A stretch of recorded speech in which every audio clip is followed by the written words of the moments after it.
नमस्कार विद्यार्थियों, थोड़े व्यवधान के बाद फिर अपनी क्लास आ रही है आज। और अपनी क्लास इकोनॉमिक्स की क्लास चल रही थी। इकोनॉमिक्स का लास्ट लेसन अपना चल रहा था, लेसन नंबर 18। और लेसन नंबर 18 में मैंने आप लोगों को 3 टॉपिक मुख्य रूप से बताए थे। पहला टॉपिक अपना चल रहा था, 3 टॉपिक बताए थे: उपभोक्ता, विधिक जागरूकता और सूचना का अधिकार। अब उपभोक्ता के कुछ टॉपिक अपन ने बता दिए थे, पढ़ लिए थे। जैसे उपभोक्ता किसे कहते हैं, उपभोक्ता शोषण किसे कहते हैं, उपभोक्ता शोषण किस प्रकार से होता है, उपभोक्ता शोषण के कारण क्या है, उपभोक्ता के अधिकार कौन कौन से हैं।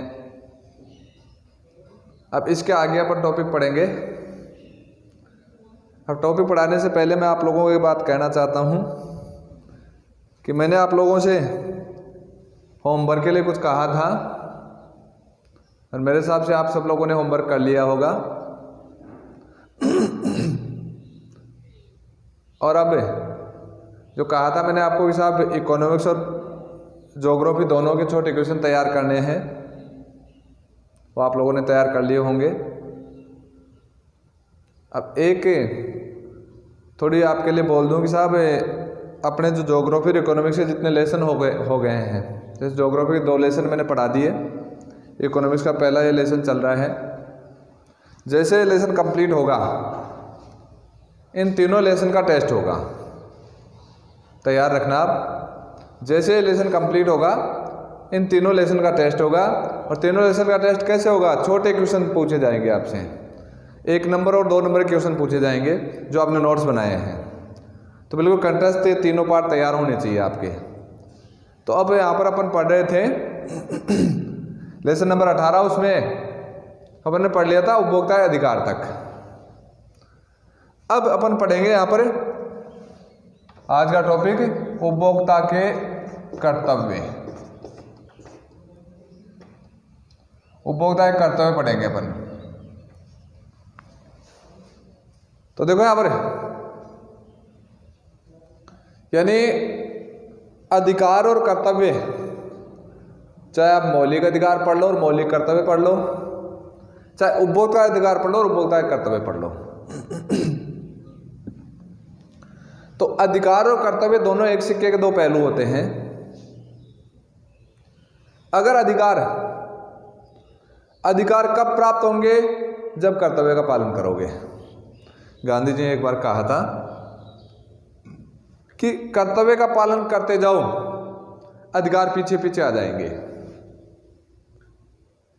यानी कुछ आपकी ड्यूटीज हैं, एक उपभोक्ता होने के नाते कुछ ड्यूटीज हैं। अगर उन ड्यूटीज का पालन आप करोगे तो आपका शोषण नहीं होगा, आपको ठगा नहीं जाएगा और आपके अधिकार आपको प्राप्त हो जाएंगे। यानी कुछ ऐसे ड्यूटीज या कर्तव्य हैं जिनका अगर पालन करोगे तभी आपका शोषण नहीं होगा, तभी आपके अधिकार आपको प्राप्त होंगे। अगर आप कर्तव्य पालन नहीं करोगे तो आपको ना तो आपका अधिकार प्राप्त होगा, आपका शोषण होता रहेगा। अब वो कुछ ड्यूटीज क्या है, कर्तव्य क्या है? तो अगर आप लोगों ने अधिकार उपभोक्ता शोषण के प्रकार और कारण पढ़े हैं और अधिकार पढ़े हैं तो कर्तव्य अपने आप समझ में आ जाएंगे आपके। एक बार रीडिंग करने की जरूरत है, कर्तव्य अपने आप पकड़ में आ जाएंगे आपके। जैसे मान लो एक एग्जांपल बता रहा हूं आपको कि सूचना का अधिकार, जानकारी लेने का अधिकार अपन ने उपभोक्ता को पढ़ा कि साहब उपभोक्ता को जानकारी लेने का अधिकार होता है, सूचना का अधिकार होता है। अब उपभोक्ता को जो जानकारी लेने का अधिकार है वो कब पूरा होगा? जब क्या है, वो जानकारी प्राप्त करेगा, कर्तव्य पालन करेगा।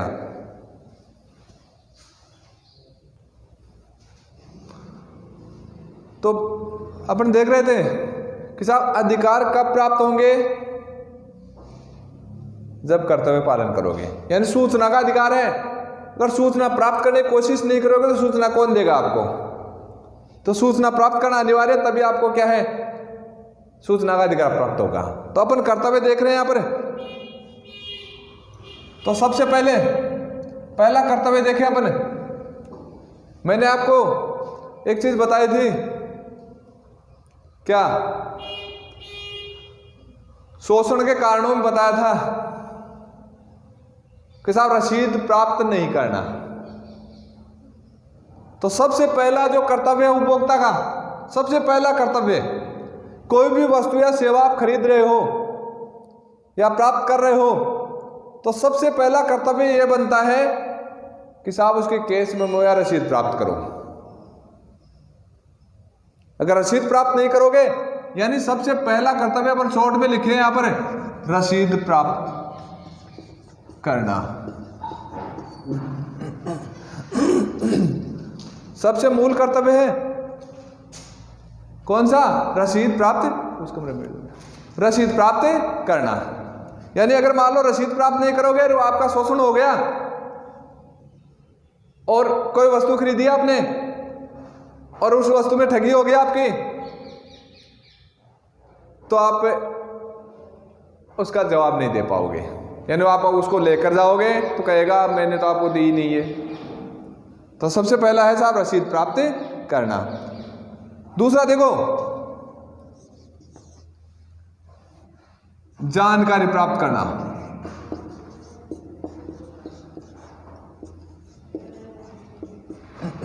देखो मैंने कहा भी आपको जानकारी का अधिकार है, तो जहां भी आप वस्तु या सेवा खरीदने जाओ उसकी पूरी जानकारी लेना आपका कर्तव्य बनता है। और जानकारी नहीं लोगे तो कोई भी आपको जानकारी नहीं देगा और आपके ठगी या शोषण आपका हो सकता है। तो जानकारी प्राप्त करना। फिर देखो यहां पर तीसरा कर्तव्य क्या होता है, यानी कुछ प्रमाणिक चिन्ह होते हैं। देखो कुछ मानक होते हैं, यानी वस्तुओं और सेवाओं की शुद्धता के कुछ मानक होते हैं। तो वस्तु या सेवा खरीदो, वस्तु खरीदो ना आप, वस्तुओं के सरकार द्वारा, भारत सरकार द्वारा कुछ मानक निर्धारित किए गए हैं, प्रमाणीकरण चिन्ह निर्धारित किए गए हैं, प्रमाणीकरण चिन्ह निर्धारित किए हैं, मानक निर्धारित किए गए हैं। तो किसी भी उपभोक्ता को वस्तु लेते समय उन प्रमाणिक चिन्हों और मानकों का देखकर वस्तु खरीदनी चाहिए। जैसे मान लो आपने देखा होगा ISI मार्क का देखा होगा, एग मार्क देखा होगा, FPO देखा होगा, कुछ मार्क आते हैं। जैसे ISI खूब प्रचलित होता है, तो ISI मार्क किसी वस्तु को खरीदो तो आप ऐसा चिन्ह देखकर वस्तु खरीदो। ISI चिन्ह आता है उसके ऊपर। ISI चिन्ह का मतलब हो गया वह वस्तु क्या है, भारत सरकार द्वारा प्रमाणित है, शुद्ध है। इसी प्रकार बहुत सारे होते हैं ना, मैंने कहा कि साहब ISI है, एग मार्क है, FPO है, ECO है, हॉल मार्क है। अलग अलग वस्तुओं के श्रेणी के आधार पर अलग अलग प्रमाणिक चिन्ह होते हैं। उन प्रमाणिक चिन्हों को देखकर ही वस्तु को खरीदना चाहिए, यह कर्तव्य बनता है। अगर वस्तु को उनको देखकर खरीदोगे तो आपका शोषण होने की संभावना कम रहेगी। फिर देखो यहां पर चौथा, यानी आपका शोषण हो गया। मैंने शोषण का एक कारण बताया था, उपभोक्ता की उदासीनता। यानी शोषण हो गया तो शोषण को होने पर आप चुप मत बैठे रहो और हानि की क्षतिपूर्ति की मांग करना।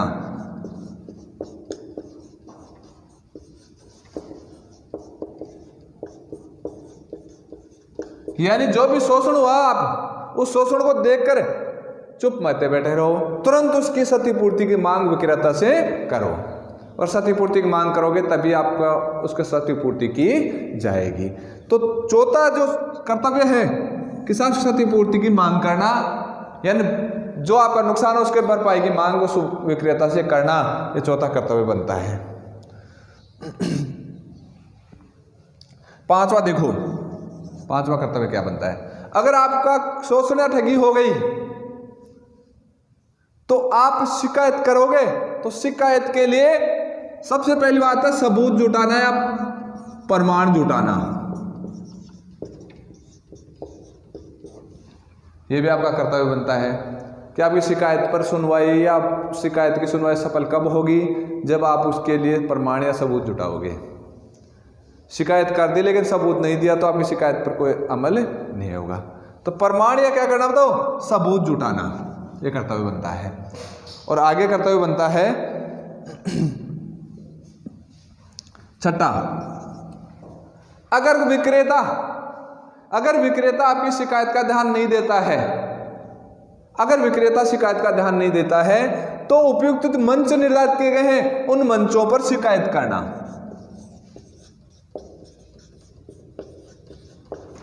उन मंचों पर क्या करना बताओ? शिकायत करना। जैसे उपभोक्ता मंच है, उपभोक्ता मंच के 3 स्तर मैं बताऊंगा अभी आपको। जैसे मान लीजिए जिला मंच है, राज्य आयोग है, राष्ट्रीय आयोग है। तो जो उपयुक्त मंच है उन मंचों पर अपनी शिकायतें करना, और शिकायत करोगे तभी आपका अधिकार प्राप्त होगा, आपकी क्षतिपूर्ति प्राप्त होगी। अगर आप लोगों ने देखो सीधी सी बात है, क्षतिपूर्ति मांग की, सबूत जुटाया, लेकिन शिकायत नहीं की। अगर मान लो क्षतिपूर्ति मांग करने से विक्रेता आपको क्षतिपूर्ति कर देता, कोई दिक्कत नहीं है, तो नहीं करता तो आपको सबूत जुटाना, सबूत जुटाकर कहां जाओगे बताओ? उपयुक्त मंच पर शिकायतें करोगे, और उपयुक्त मंच पर शिकायत करोगे तभी आपकी क्षतिपूर्ति प्राप्त होगी, आपकी सुनवाई होगी। तो इस प्रकार से देखो यहाँ पर ये उपभोक्ता का कर्तव्य, जिसको ध्यान रखोगे आप, यानी एक लघुतरात्मक क्वेश्चन बन जाता है यहाँ पर। ध्यान रखना, एक मैं बता रहा हूँ आपको, इस पार्ट में से लघुतरात्मक क्वेश्चन आ सकता है, ध्यान रखना। 18वें पार्ट में से एक क्वेश्चन बन सकता है यहाँ पर, तीनों पॉइंटों में से कोई सा भी। तो अपन ने यहाँ पर देखा उपभोक्ता के कर्तव्य। अब आगे टॉपिक पढ़ेंगे उपभोक्ता का अपन।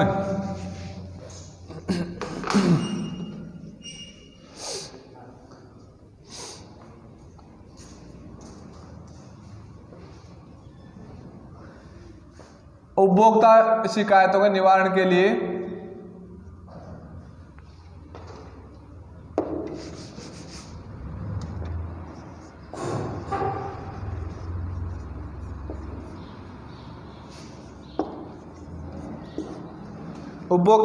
निवारण के लिए उपभोक्ता मंच कौन कौन से स्थापित किए गए हैं वो देखेंगे अपन।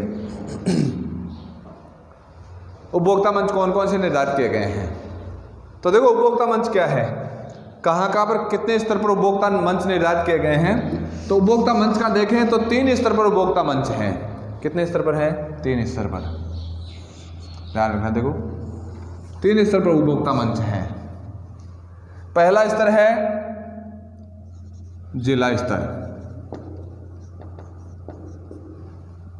दूसरा स्तर है राज्य स्तर, और तीसरा राष्ट्रीय स्तर।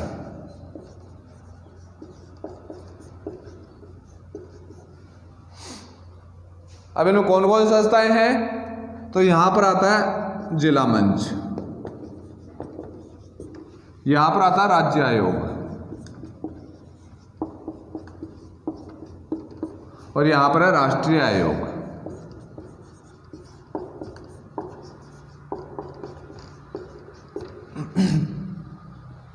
तीन स्तर पर देखो, यानी यहां पर देखो जिला स्तर पर जिला मंच, राज्य स्तर पर राज्य आयोग, और राष्ट्रीय स्तर पर राष्ट्रीय आयोग। यानी अगर आपका शोषण हो रहा है तो आप 3 जगह शिकायत कर सकते हो। सबसे पहले आता है जिला स्तर। जिला स्तर का होता है देश के प्रत्येक जिले में एक उपभोक्ता मंच होता है। देखो देश के प्रत्येक जिले में उपभोक्ता मंच होता है, उसको जिला मंच कहते हैं। राज्य आयोग, इन प्रत्येक राज्य में एक उपभोक्ता मंच या उपभोक्ता न्यायालय है, जिसको अपन राज्य आयोग कहते हैं। राष्ट्रीय स्तर पर एक उपभोक्ता न्यायालय, जिसको राष्ट्रीय आयोग कहते हैं। यानी देखो प्रत्येक जिले में एक जिला स्तर पर उपभोक्ता न्यायालय, उसको जिला मंच कहते हैं। फिर राज्य स्तर पर उपभोक्ता न्यायालय, उसको राज्य आयोग कहते हैं, और राष्ट्रीय स्तर पर उपभोक्ता न्यायालय, उसको राष्ट्रीय आयोग कहते हैं। अब यहां पर देखो जो जिला स्तर पर जिला मंच है, उसमें किस प्रकार कौन शिकायत कर सकता है, किस प्रकार की शिकायतें की जा सकती है।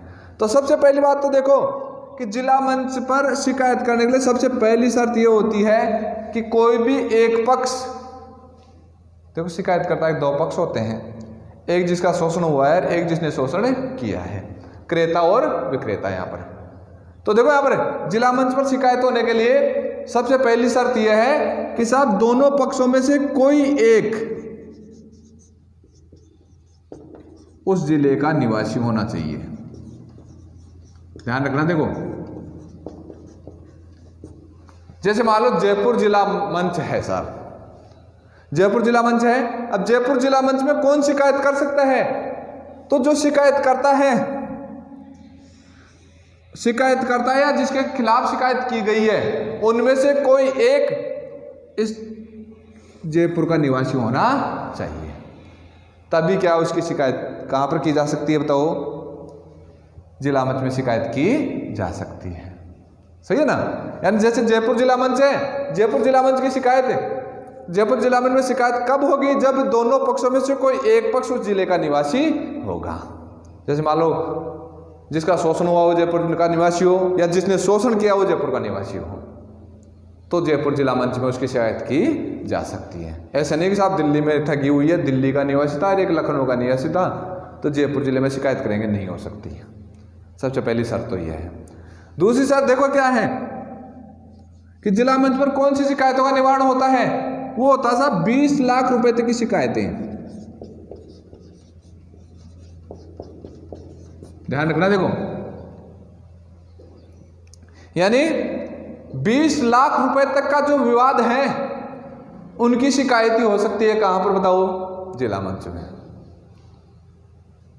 20 लाख रुपए तक की शिकायतों का निवारण या शिकायत की जा सकती है। कहां पर बताओ? जिला मंच में। यानी अगर मान लो जयपुर जिले का निवासी है, दोनों ही पक्ष, और उनके विवाद का मैटर 1 करोड़ रुपए का, तो वहां पर जिला मंच में शिकायत नहीं होगी। तो जिला मंच में शिकायत होने के लिए सीधी सी बात है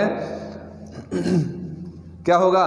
मैंने बताया भी आपको कि साहब 20 लाख रुपए तक की शिकायत और उस जिले का निवासी होना चाहिए, कोई एक पक्ष। अब राज्य आयोग की बात देखें तो राज्य आयोग में देखो पहले बात क्या है कि कोई एक पक्ष उस राज्य का निवासी होना चाहिए।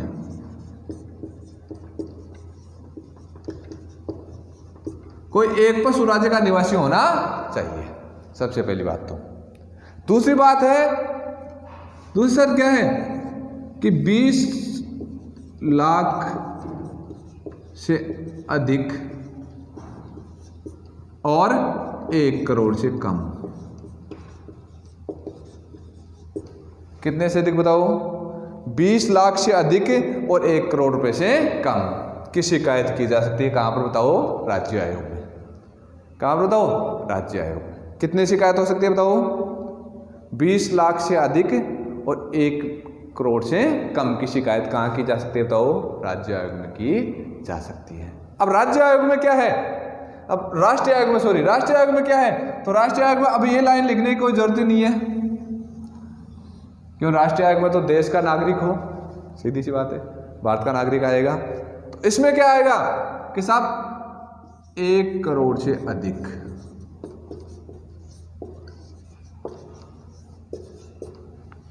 1 करोड़ से अधिक के विवाद सभी की सुनवाई कहां पर होगी?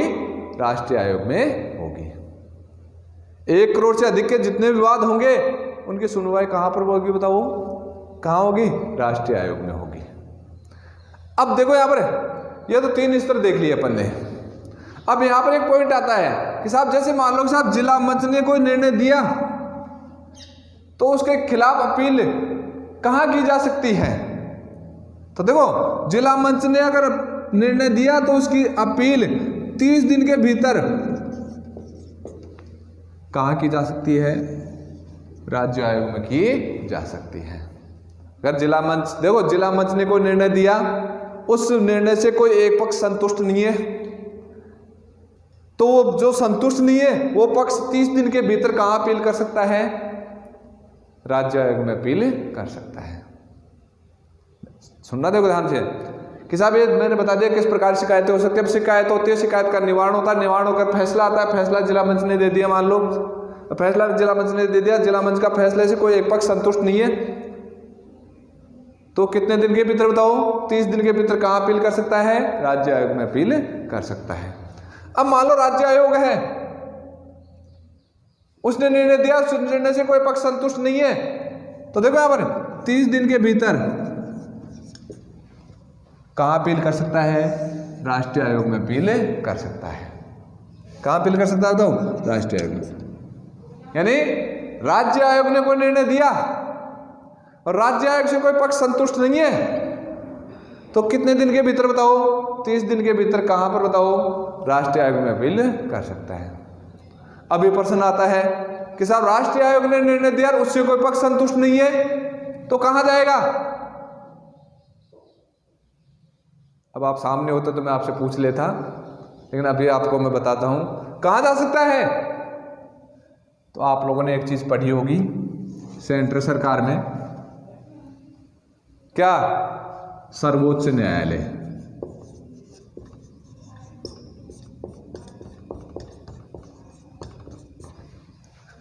यानी राष्ट्रीय आयोग से कोई सा पक्ष संतुष्ट नहीं है तो 30 दिन के भीतर वो कहां जा सकता है बताओ? कहां अपील कर सकता है बताओ? राष्ट्रीय आयोग में अपील कर सकता है। कहां अपील कर सकता है? राष्ट्रीय आयोग में, यानी सर्वोच्च न्यायालय में अपील की जा सकती है। तो इस प्रकार से उपभोक्ता पॉइंट था अपना, उस उपभोक्ता पॉइंट में अपन ने पढ़ा कि साहब किस प्रकार से आज के टॉपिक अपन देखे। आज के टॉपिक अपन देखे कौन से थे आज के टॉपिक? जैसे मान लो उपभोक्ता के कर्तव्य कौन कौन से हैं, उपभोक्ता के कर्तव्य कौन कौन से हैं। उसके बाद अपन ने देखा कि साहब उपभोक्ता अपनी शिकायतें कहाँ कर सकता है, जिला मंच कौन से, ऐसे स्थान कौन से जहाँ पर शिकायत की जा सकती है।